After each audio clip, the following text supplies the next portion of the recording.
Hello, and welcome to another edition of Florida Sportsman Action Spotter Podcast. Hey, I'm Captain Rick Riles, and we've got a treat for you tonight. We are going to travel the state. Now, our first stop is going to be in Nosara, Costa Rica. I got to get my billfish fixed. I've got good friends over there fishing now, and I know they're having a great, great time. Then we're going to start up in the northeast corner of Florida with Captain David Voorhees. We're going to hear all about his inshore and offshore exploits, work our way down the East Coast, through the Keys, up the West Coast, where the news has been stable weather and good fishing. I can't wait to hear about it. We've also got a treat for you tonight. The best captains always make the best seafood cooks. We want their recipes with their favorite species. So sit back with a pen and paper, because you're going to learn something tonight, and we're going to have a great time bringing it to you. This week's Florida Sportsman Action Spotter is brought to you by Yamaha. Reliability starts here. By Shimano, bringing people and nature together. By Tournament Master Chum. Oh, it's the best chum on earth, all right. By Nosara Paradise Rentals, your dream billfish destination. By D.O.A. Lures, the unfair advantage. By Young Boats, you want the finest in flats bay and offshore hybrids? You need to check out youngboats.com. By the Castaway Hat Co. That's the hat that's helping save our seas. And by Academy Sports and Outdoors, right stuff, low price, every day. Let's get it rolling. We'll check in with one Craig Sutton to get the word from Nosara, Costa Rica. Let's get it rolling. We're going to make a quick stop in Nosara, Costa Rica. I got personal friends over there fishing this week, and I have been seeing some extraordinary pictures of some of the biggest mahi I've seen, yellowfin, tuna, you name it. They're catching it. Craig, how are you, my boy? I'm good, Captain Ricky. Real good, brother. Good. You got a happy girl over in Costa Rica. Her man caught his stream mahi. I know it, and he, the couple, I guess it was 4 or 5 days before, and we caught a monster. And then about 2 weeks before that, plus 60-pound fish. That one Jim caught was a nice one, too. There wasn't nothing wrong with it. No, that one will be on his wall, I promise you. Well, anytime you break 40, you're in the world-class range. But, no doubt. When you break 50 and 60, you are really and truly. I've been blue water fishing myself for quite a few years, and my biggest is 48, 44, and a 43. Great and fish. Great fish. Yeah, that's still, I'm proud of every one of those. As well you should be, my boy. Now, you guys unusually lost a little time to weather this week. Yeah, and primarily really today. We lost 3 trips. We got 1 boat out fished, but and earlier in the week, we were having some issues. Our weather pattern this year seems to be where the rain comes in late at night and the early morning hours. And I hope it doesn't continue, because normally it'll be early evening or during the middle of the night we'll get our rains. But we've had, I guess 3 weeks this week where we stalled the trips off till about 9 o'clock. The weather cleared up. We got great trips in. Real good trips, but today we lost 3 trips. So. Hey, that's part of being an offshore fisherman. If you don't understand that, no. This is not golf.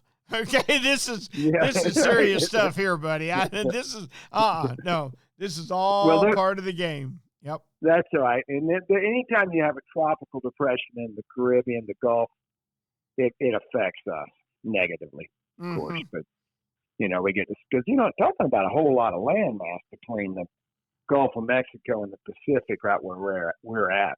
But so it is what it is. You just got to learn to deal with it. But our calendar's full, and we don't have any options to rebook people, so it's going to be a little credit time. But that's okay. Hey, it's good, and I'm thinking that this year the rainy season. We'll kind of maybe won't start until September because that moon on the 9th of September. But we'll see. I got you. All right. Sounds good to me, buddy. Sure does. But yeah, and I'm sure the rest, when we're getting out, we're just getting just crazy good trips. Yeah. Crazy good trips. Yep. You had marlin this week, right? Yeah, we had a couple of them. I sent you that picture on Monday, I guess it was. That fish there was, I guess, 400 pounds, that maybe was a fat one. Yep, that was a fat one. Nice fish, man. Nice fish. Kid's first marlin, too. So, he's hooked on them. He'll be pursuing those fish for the rest of his life. How many people? I sent 2 guys home today, Craig, that had never caught sailfish today. I sent them home with their sailfish flags. And how many people do you think their fish of a lifetime came from Nosara? I mean, it's just unbelievable. A lot. I mean, we're doing over 800 trips a year. I guarantee you there's 100 or so people. And, it's not just necessarily the sailfish or the marlin, but catch a cabera. You catch a cabera. Oh, yeah. And you are like, my first probably 10, or about at least 5 or 6 of them, when the hook came home on them, they scooted along the bottom at Mach 2. I'm thinking, this is not a cabera, this is a wahoo. It's amazing how fast this fish can swim. And really and truly for me personally, between a big marlin and a big cabera, it'd be hard for me to decide between the two. Ooh. I know those cabera lately the last couple of years have just blistered me. They just slapped me around and sent me home. They're bad animals. There's no doubt. They are bad animals. They got those big canine teeth, and it fits their personalities very, very well. They are just as mean as they look. Craigie, that's a great report as always. Please tell me we can check with you next week. How can people get a hold of you? Looking forward to it, man. How can people get a hold of you if they want to come to Nosara? They can call me at 904-591-2161. I'm a talking guy. If they don't want to email, call me by all means. You got it. Thank you, Craig. Pleasure, Ricky. You got to take a trip to Paradise every now and then and hear how the marlin and tuna and all are doing. But let's get to reality. Let's get up into Northeast Florida and check in with one of my favorite people in the world, Captain David Voorhees. David, how are you? Hey, Cam, Ricky, I'm doing good, buddy. Doing good. Good. David, it's getting a little hot outside. Did you notice? Oh, man, I tell you, it's been unbelievable. And I've been telling my people, hey, make sure you bring the Gatorade type stuff and get the electrolytes back in you. And you got to make sure you tell the women, hey, drink plenty of water. If you've got to go to the bathroom, I'll take you to a public bathroom. That's not an issue, but you got to make sure your clients are drinking plenty of water. But let me tell you about this week. It's been a really up and down roller coaster week. And there was one thing that sort of triggered something this week that I want to make our listeners aware of. And it's very important. And that is when we start getting these rain showers, which we're starting to get on a regular basis now, you could pretty much say summer's here. What happens is it pushes these shrimp that are back in these creeks, up in the mud flats on the marsh, it pushes them out. And if you pay attention, you'll start seeing these shrimp along the shoreline, and that seems to be what the fish are keying on now. Even the flounder, we had a day this week where we caught 11 flounder all on shrimp. Most people will tell you, you don't catch flounder on shrimp. Oh, yeah. Well, let me tell you, when these shrimp are getting flushed out of these creeks like they are right now, man, I tell you what, shrimp is the way to go. I don't care if it's an artificial. We threw some gulp shrimp this week and had a lot of success. We threw the voodoo shrimp and had good success. But best of all, we threw live shrimp on a 1/4-ounce jig, and we just whacked them. But like I said, you got to get out there early. So the tide is going to be something you have to pay attention to, because as the week goes on, every day your tide moves back 1 hour. So, this week in the morning, you might be fishing the last of the outgone, where next week you might be fishing the top of the high tide. So you're going to have to hone your fishing skills in, and it's a good time to do it. Learn to fish high water and learn to fish low water. Well, I tell you, David, I need help on my high water game now. I can probably catch my dinner on low water, but high water is a challenge for me. That's for sure. David, how do you feel about your redfish? I understand some of them are starting to show with their backs out already in the shallow water. They are. And I tell you what, with the high water, I could never fish.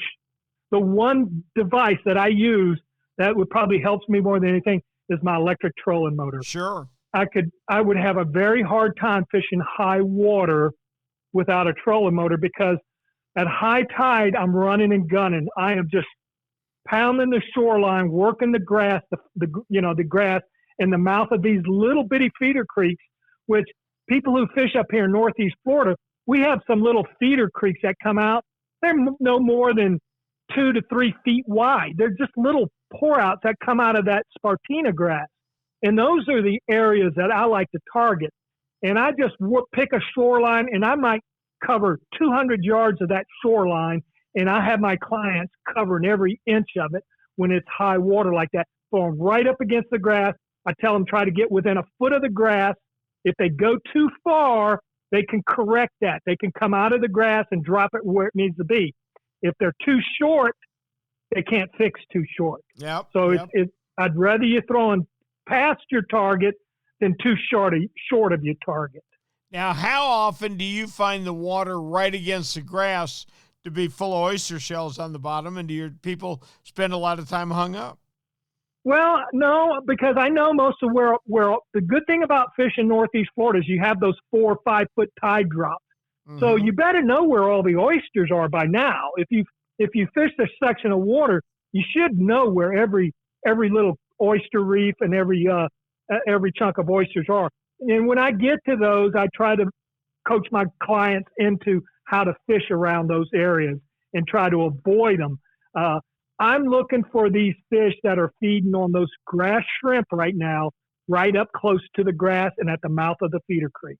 David, that's very interesting. And I wanted to bring you some news from offshore. I was the MC for the old school Kingfish Shootout. Not only was that a great, great tournament, David, out of 521 boats, over half of them weighed kingfish. So the guys that all say, oh, the beach is fished out, you got to go here, you got to go there. No, you don't. Right there where we've always kingfished, right along the beach, there were some beautiful fish caught. Hey, I got a question for you. You ready? Yep. Go ahead. All right.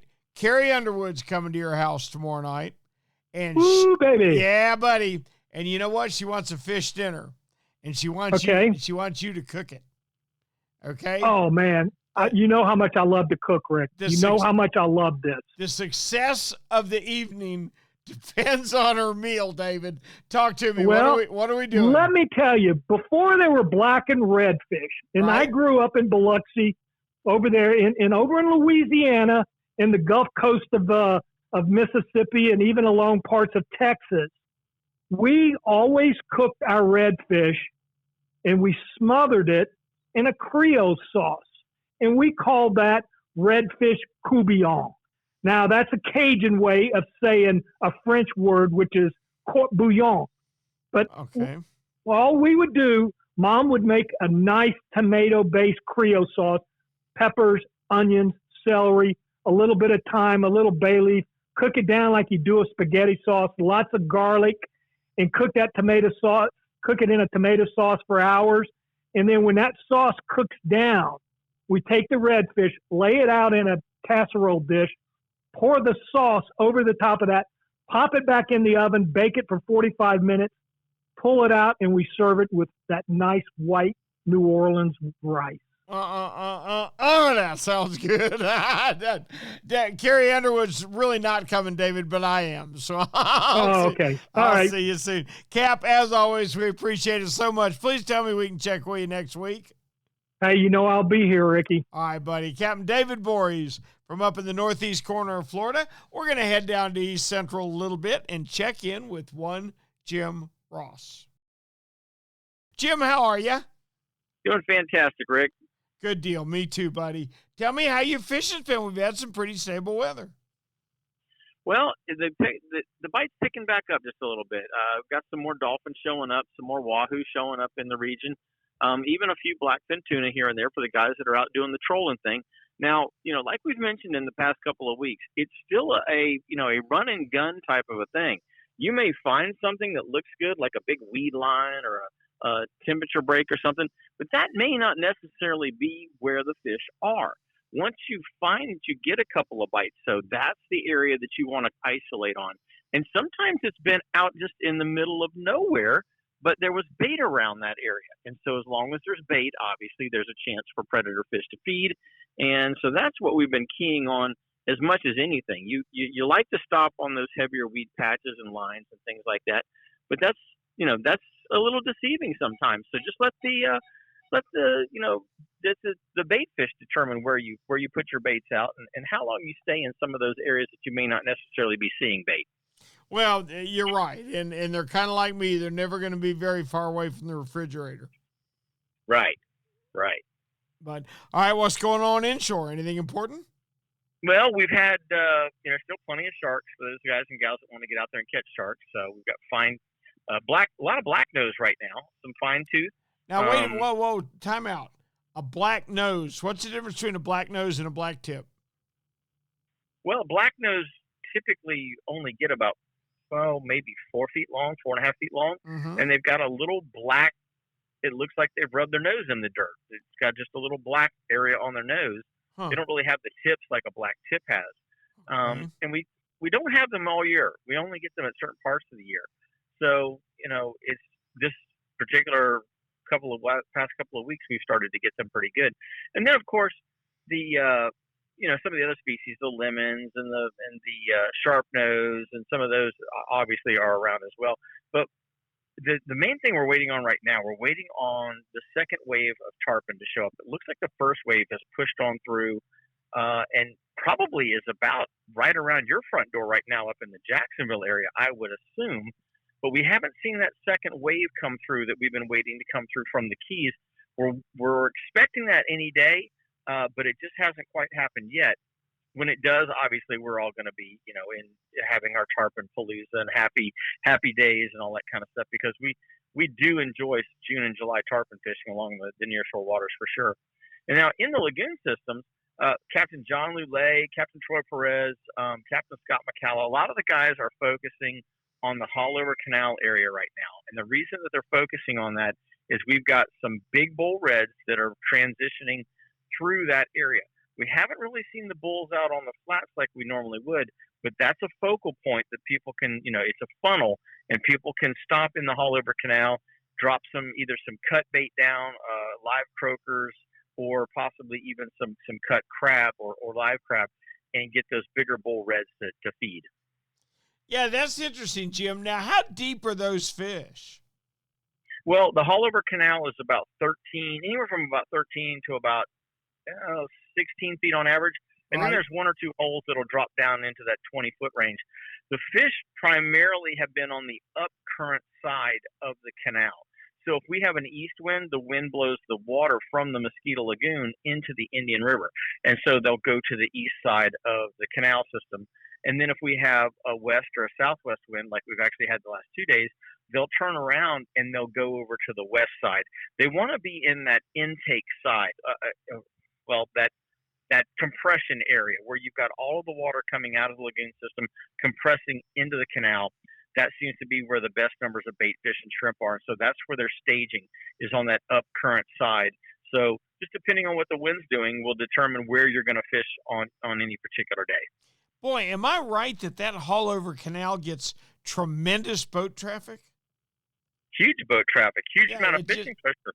God, both from shoreline anglers and from boaters as well.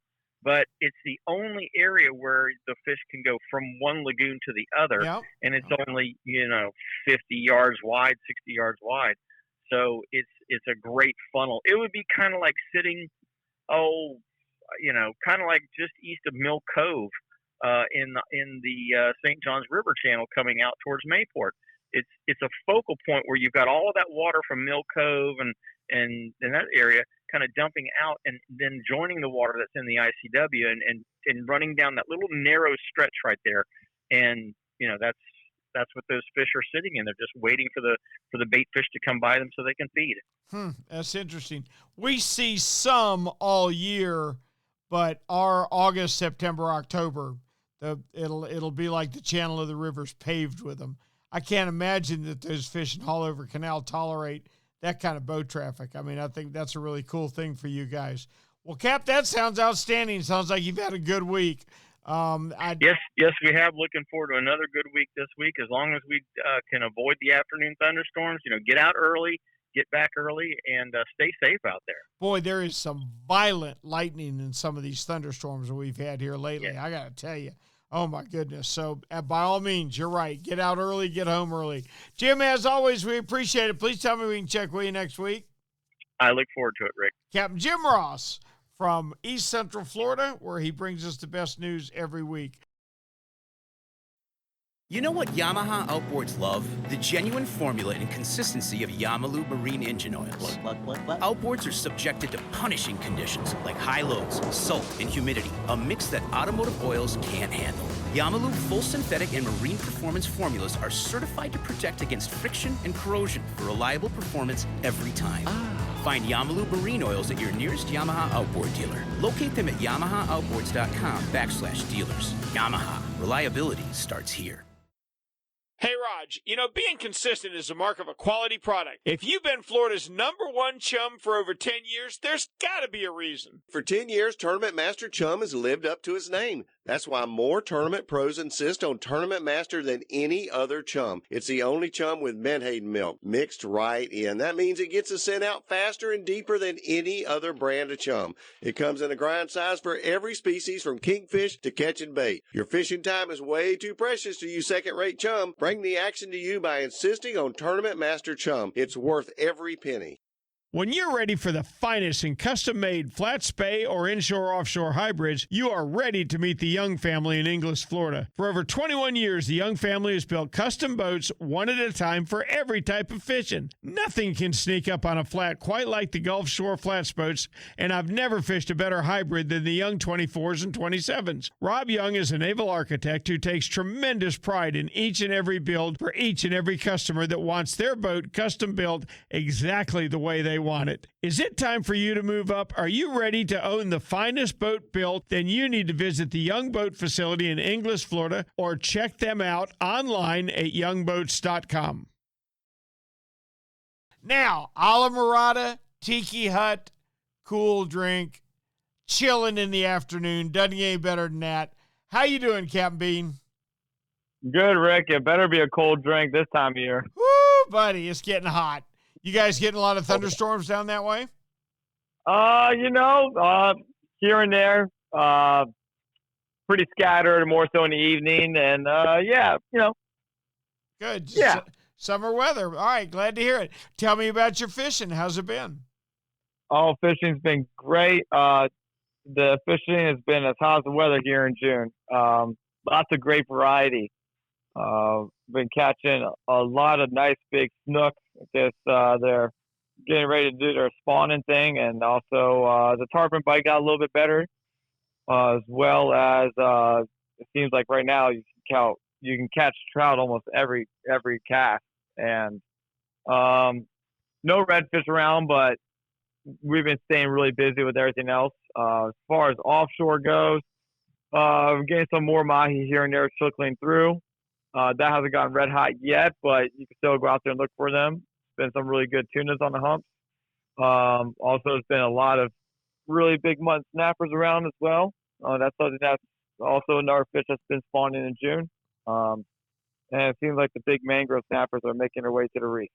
Outstanding, man. That's keeping you busy. Hey, all right, I got a question for you. You ready? Oh, yeah. Okay, think back now, son. It's your first date with Astra. You ready? Oh, yeah. And she's coming over for dinner. And the success of the evening depends on what kind of fish you cook her. What are we doing? Well, if you're going to ask about what kind of fish, I want to know what kind of fish. I want to know how you're going to prepare it. All right. Well, of course, triple tail. Yeah, that would make sense. Can't beat that. Can't beat triple tail. Yep. So far you're doing good on this date, son. Yeah. Now you can do two things. Okay. If you want to do it as easy and simple as possible, you can just get some garlic herb butter, put it in a pan. Okay. Just get some garlic salt, some pepper, and some Old Bay seasoning, and just sear each side for like just a minute or two, just until it's just barely cooked through. All right. Now, if you really want to get fancy with it, you can cut them into sandwich sizes, okay? Get Italian 5-grain bread with a Italian shredded cheese, like a Italian blend. You know, they have like the Italian blend of, I'm with you know, the provolone. Yeah, you're with me. Yep. Get the shredded cheese, put an Italian 5-grain bread, okay, and make it like a grilled cheese, all right? Fry up your fish, all right? Put it on top of that bread. Get some arugula, some tomato, some sliced avocado. And if you're really feeling frisky, maybe even add a couple slices of bacon to it. Because bacon never made anything worse. No, bacon never made anything worse. You're exactly right. Hey, That's my favorite signature fish sandwich. All right, I got one for you. You ready? Let me hear it. All right. You take a King's Hawaiian roll. You know what those are? Oh, yeah. Okay. You cut those little squares, all right? And you cut it in half, and on one side, you cut a slice of provolone that fits right on there. And on the other side, you brush it with butter, or you can brush it with olive oil if you want to. You put that in the oven, and you toast it, okay, while you are frying flounder that are cut up into squares the size of the King's Hawaiian rolls. Then you slice a little onion, put it on one side, a little thin slice of tomato on the other side, and you close that Hawaiian sweet roll over that piece of flounder. Oh, son, it'll hurt you now. I'm not kidding you. I think that we're going to have to make each other some sandwiches sometime. Just for the record, we had a Sunday school party at my house last Sunday, and the record was 11. one of my buddies ate 11 of them. That's pretty darn good stuff right there now. Hey, you know, I might be able to get him run for his money. I don't doubt it a bit. Well, you start out ahead anyway because you're starting with triple tail. All right, Brandon, we appreciate it so much. Please tell me we can check with you next week. Absolutely. Captain Brandon Storen from down in Alamorada, Florida, with a great Keys report. All right, we're going to head on over to 10,000 Islands. But before we do, let's hear a word from Shimano. I'm not sure who first coined the phrase, the only thing saltwater can't destroy is saltwater. You know what that meant to the engineers at Shimano? That sounded like a challenge. And their response is now on the shelves of Strike Zone Fishing. The new spinning reels are called Twin Power, and they feature the infinity drive, which means there's not a fish around they can't stop. That's because of the new heat sink drag, and that means a hot wahoo or a hot tuna, they can run as fast as they want. They'll never have to worry about your drag heating up. Even better, the new Twin Powers are built to become the best reels ever at fighting saltwater intrusion. Listen, everybody's heard or experienced the problems with seeing the latest and greatest actually on the shelves of your local tackle shop. Well, I'm here to tell you that Shimano's partnership with Strike Zone means you can always count on finding the latest and greatest lining the shelves of both Strike Zone locations.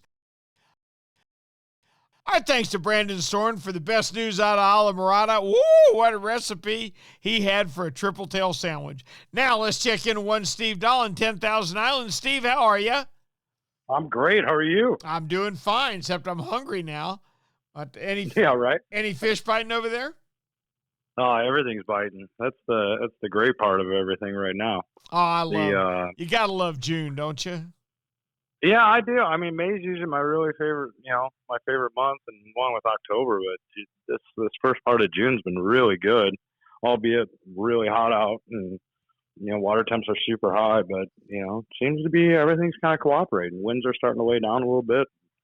We're able to get offshore, and that's coinciding with this American red snapper season. So there's been some giants, absolute giants, caught out of probably due west or a little southwest of Naples, and man, they're stacked, and it's pretty easy fishing. You got to run quite a ways to get them in our area, but they're all on ledges, and when I mean ledges can be super subtle in our area. It could be literally a 2 to 5 foot little ledge, and those fish will just stack right up on it, and that's kind of been the bite. And it really doesn't matter what you're dropping down there.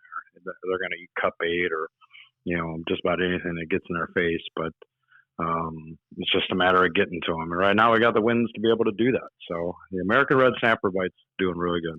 All right, Steve, 20 years ago, Yeah. American red snapper in your area? Oh, yeah. Were they? See, I didn't know that. Yeah. It seems to me like they're moving into a lot of places where we aren't used to seeing them, but you guys have had them right along. Yeah, I wouldn't say we've had them in the numbers we've had. No, nobody's but, had them in the numbers they got Yeah. now. Yeah. And, I'd like to, we could talk, round and round about, making that a year-round, bike, because I think we can sustain it, to be honest with you. Of course. I know some other regions obviously can as well, but, yeah, and the reality with our group, with our offshore fishery is, you got to run quite a ways, in our area. So it's those that are really dedicated to making those long runs. They've been doing it for a while, and a lot of those numbers have been handed down, to the next generation.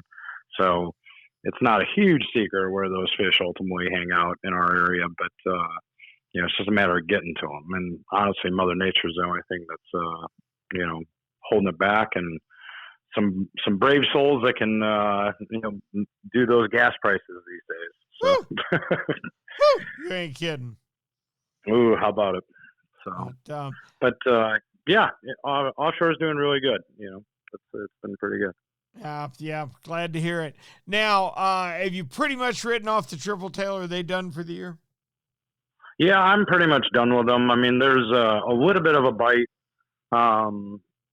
Captain Brian Sanders down out of Chuckaluski, he's been getting some fish real close to shore, and some nice keepers. And they're all free floating fish, and it's oddly they'll just kind of go rest in some bays. And this is a total departure of what I've always been acclimated to. They've always I've caught free floaters before, but never that shallow. I mean, you're talking 4 or 5 feet of water, sometimes even a little bit shallower. The one dynamic that we never really factored in with that is, when Hurricane Irma came through, we were kind of ground zero for that. And it really knocked out around, quite a few trees, and a lot of debris got in the water. So there are, it makes sense because we do have a lot of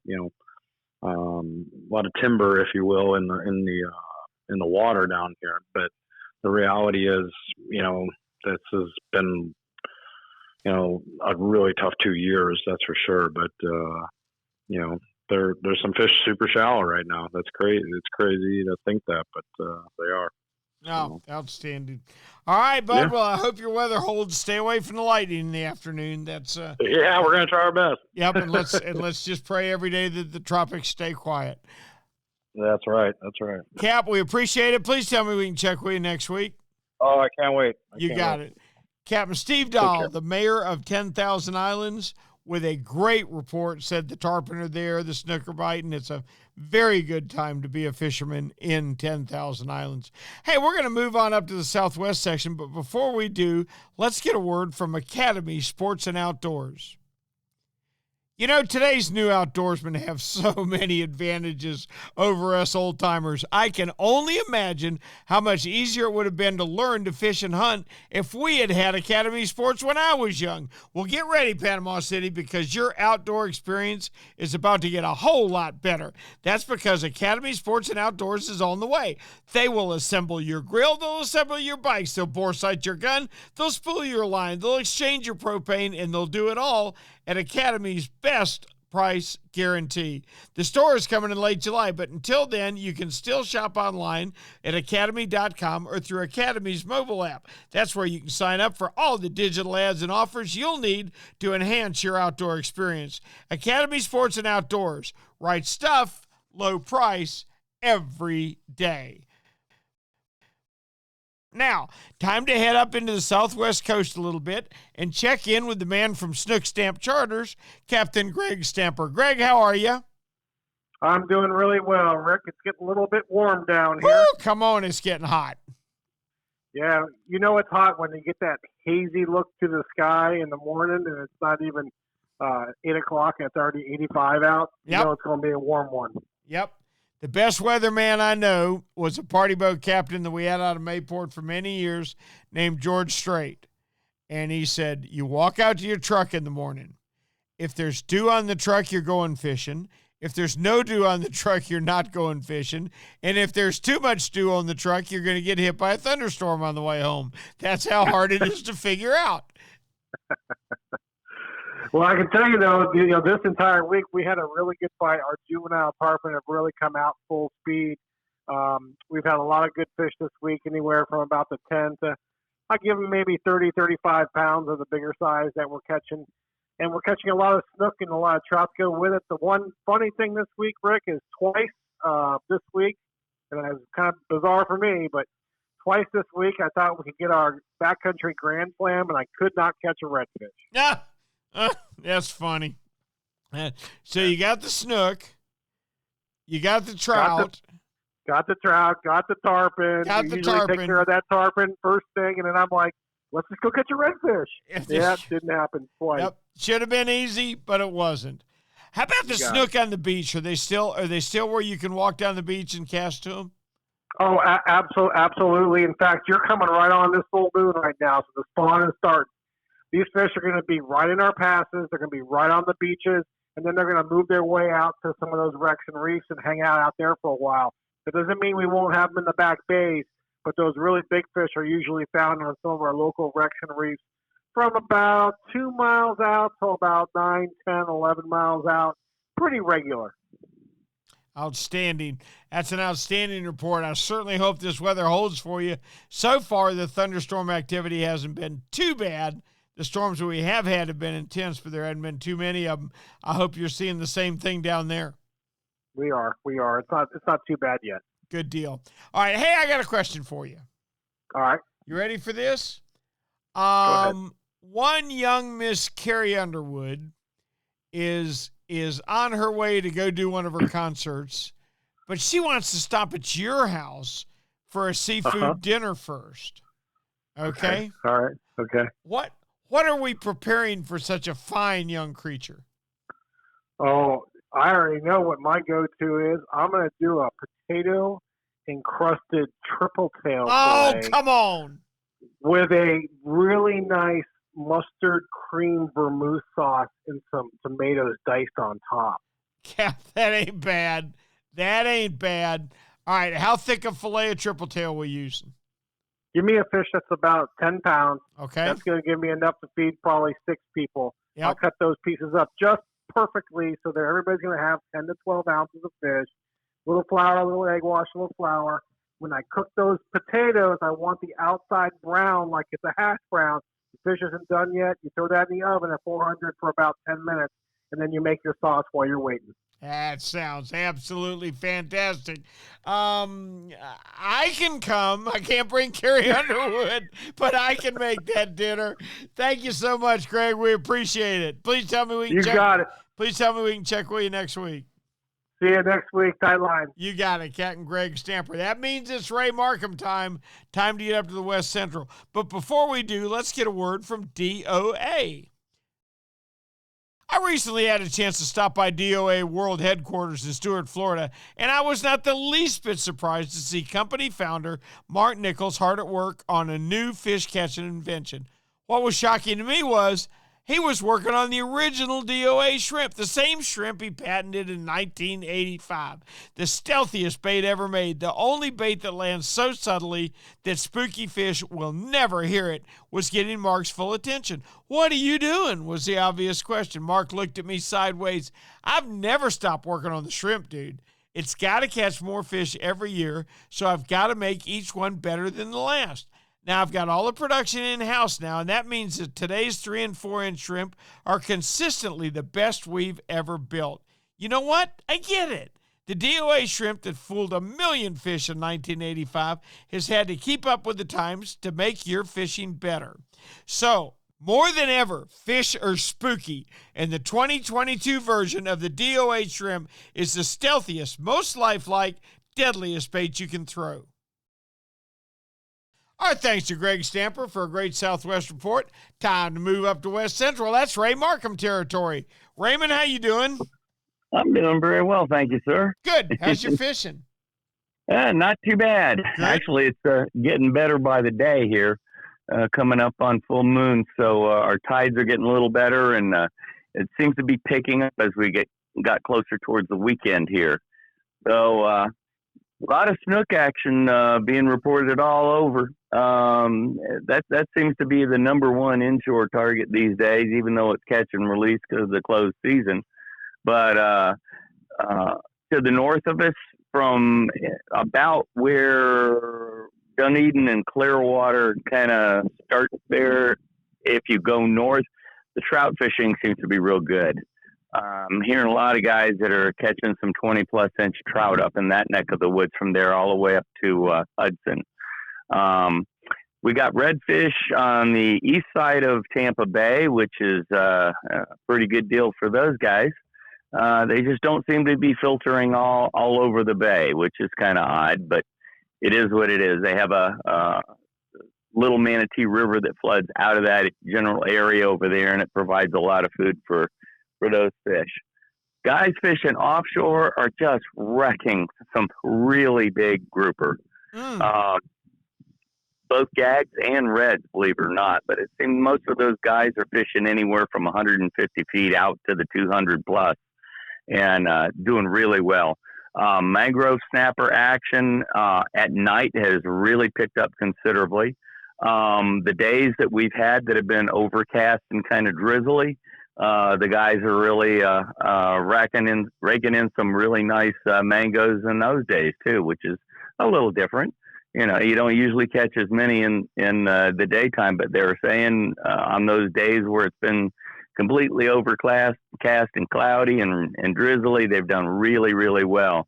For guys that are getting out 60, 70 feet or more in that general vicinity, they're doing real well with vermilion, snapper, lanes, and mangoes. So little bit of everything, little bit of something for everybody. A few hogfish are still being caught anywhere from about 50 to 80 feet. But other than that, we don't have a whole lot of action right now from either kingfish or Spanish mackerel. Guys that are getting way out there, they're whacking a sailfish every now and then, and they're getting some blackfin tuna. So that's smattering of everything. That is good fishing. But I have to ask you a question, Ray. You kind of stumped me a little bit. Isn't your water temperature pretty warm for them to be doing well on trout? Because I know over in on the East Coast, the guys are all saying trout are about done. The water's got too hot. We won't see them again for a while. Well, we've had so much rain, Rick, that it's cooled it down a lot, and it's really been kicking up the action on topwater bite. So all that tells me is, number one, you're right. The surface action is probably a little better because the water is a little cooler on the surface, plus the fact that it's probably holding more oxygen, making the fish a lot more active. Makes perfect sense. Great report, Ray. Please tell me we can check with you next week. Absolutely. I look forward to it. Thank you, Captain Ray Markham. Now, if you're going to be the mayor of Homosassa, all right, and one Carrie Underwood is coming to Homosassa to put on a concert, but she wants to have dinner, just you and her, the night before the concert. I want to know what one Captain William Toney is going to fix her. Hang on. Give me a second, Rick, because I'm blushing really hard right now. Carrie Underwood? Okay. Well, here's how it's going to roll down, my friend. I'm ready. What? All right. Now, I love doing shore lunches. That has been, that's been a Homosassa tradition forever. So this is what I have to do. I have to pick Carrie up at the dock. And I'd say, Carrie, here's how it rolls.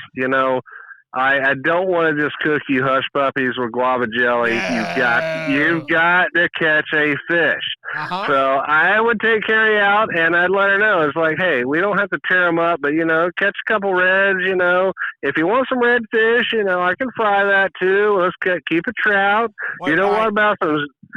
You want the best. So what fish are you going to have for her? What fish do you want to catch?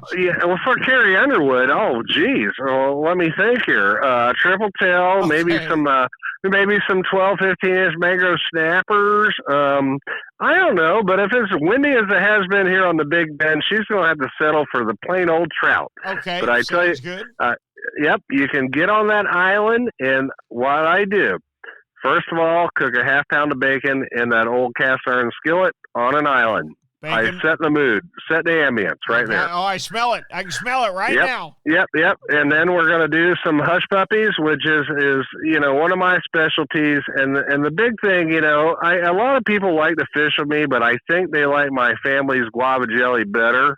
And, that may be the only thing saving me from starvation and a job as a guide. So I would put the guava jelly out there in front of Carrie and say, when those hush puppies are out, let's put some guava jelly on it, a little bit of bacon. I'm going to fry those trout up. I got some really good baked beans and coleslaw. And, when you're done, I don't offer hammocks because I still want to get home before it gets dark tonight.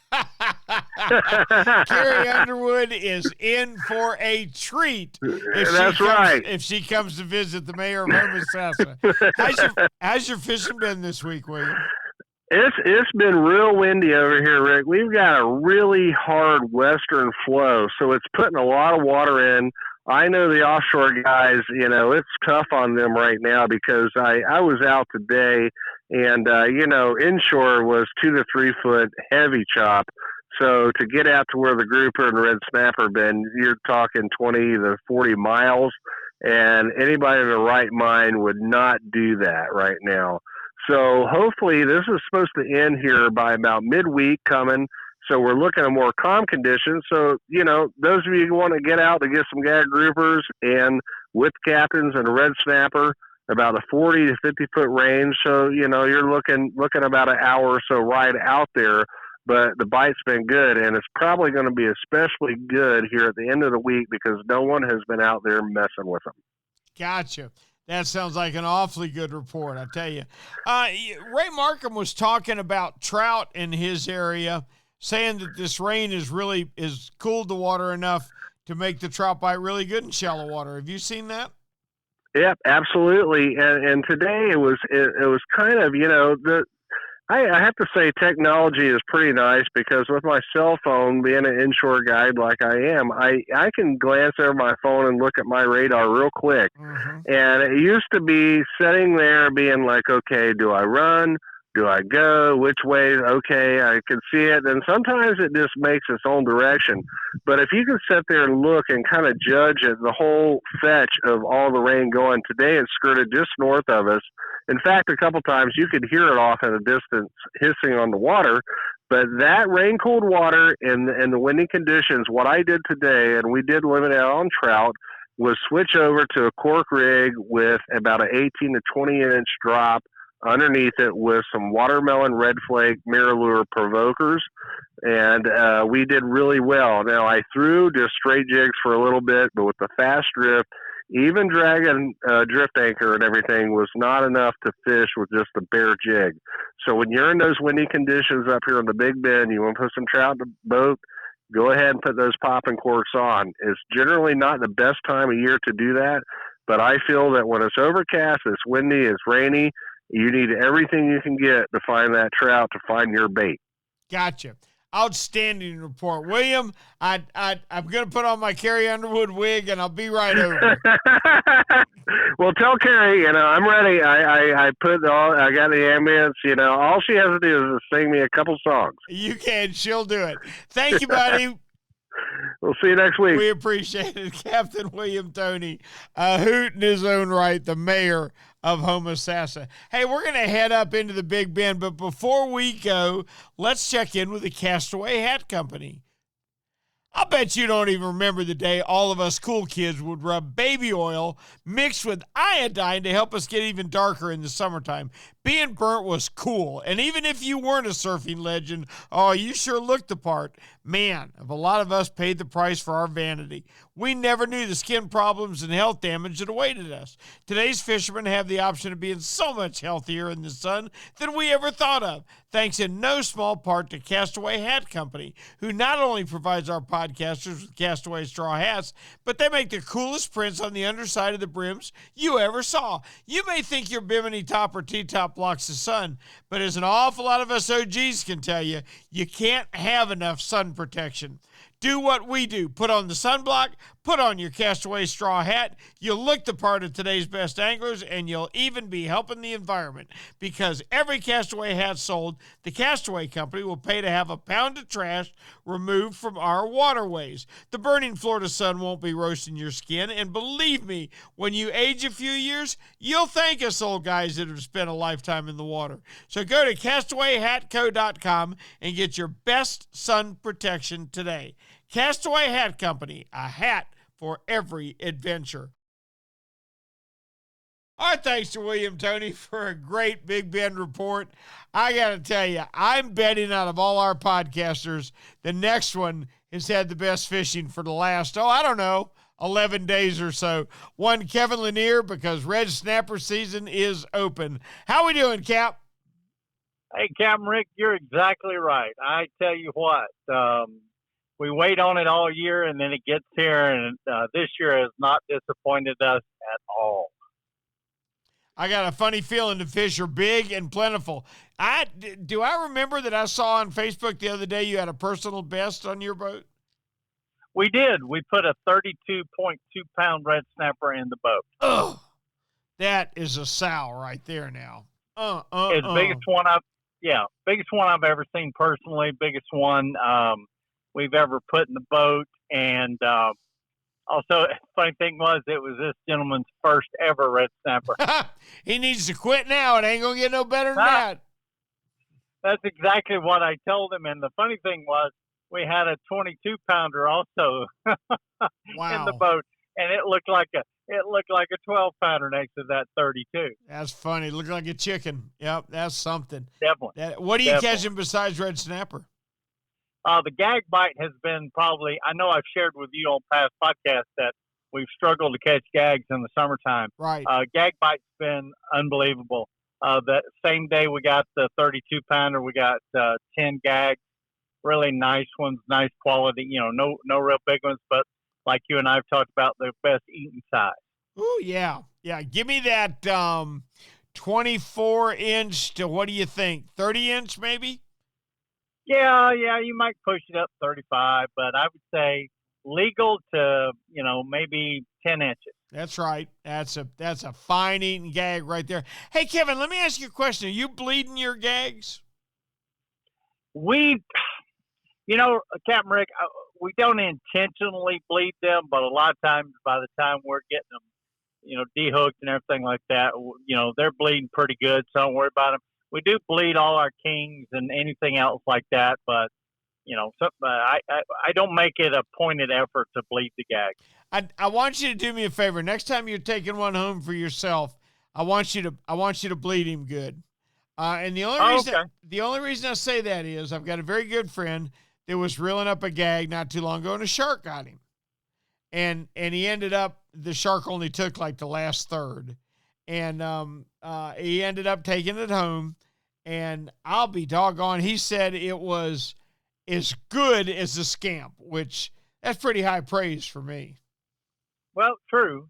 And, I've always been especially when I live out in the Pacific Northwest, we bled everything.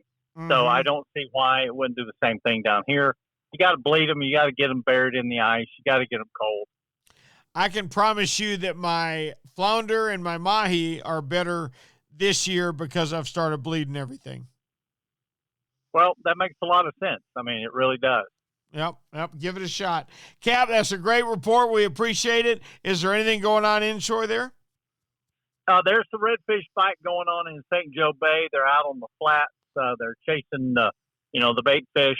Good gold spoon will knock them dead every time. Flounder bite's been real good in the canals and stuff like that. So if you put your time in, you can catch some fish around here. Beach fishing's kind of slowed down. Pompano moved out. Sheephead are gone. So, it's that time of year where we're getting, we're up 83, 84 degree water temperature now. So that inshore stuff kind of thins out. Plus, the only thing I know about inshore is when I leave it and I come back to it on my way in and out the dock. I understand. Cap, as always, please tell me we can check with you next week. Hey, we'll be back next week. We got another whole week of fishing. Looks like we got good weather all week, too. So that's exciting. Thanks, Kevin. Our thanks to Kevin Lanier for bringing us the northwest section of Florida, and that's going to put a wrap on our little trip around the state tonight.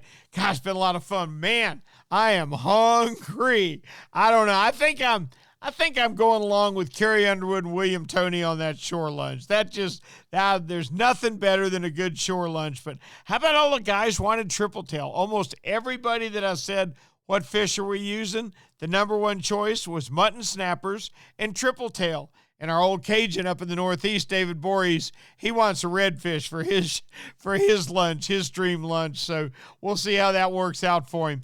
I've certainly enjoyed myself this evening. I hope you have too. Hey, do us a favor. Subscribe to the podcast, and please feel free to email me at rick@floridasportsman.com. That's easy to remember, rick@floridasportsman.com, and tell me what you like about the podcast, and especially what you don't like, or what you'd like us to do. Do you want more recipes? Do you want more safety tips? How can we make your fishing better? This week's Florida Sportsman Action Spotter was brought to you by Yamaha. Reliability starts here. By Shimano, bringing people and nature together. By Tournament Master Chum, the best chum on earth. By Nosara Paradise Rentals, your dream vacation. By D.O.A. Lures, the unfair advantage. By Young Boats. You want the finest in flats bay and offshore hybrids? You need to check out youngboats.com. By the Castaway Hat Company, the hat that's helping save our seas. And by Academy Sports and Outdoors. Right stuff, low price, every day. I'm Captain Rick Riles for Florida Sportsman, and until next week, I'll see you on the rip.